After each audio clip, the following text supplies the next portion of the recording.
How to reach board 300 in Monopoly Go.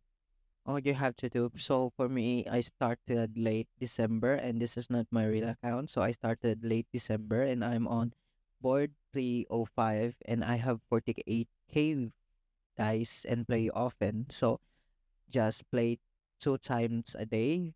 S- After you roll the dice, and make sure you roll all your dice, always make it zero, so you just have to come back the game after every 6 hours.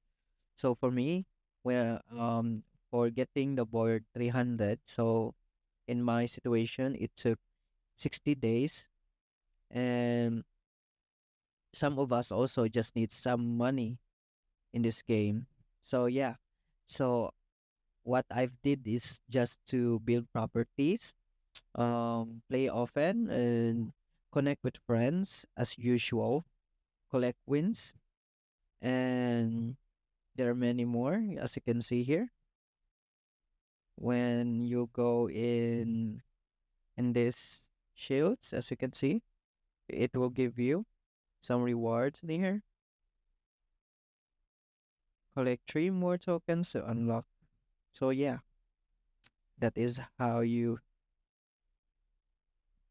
that is how I've made to reach level 305. Just build your properties and make friends, and that's it.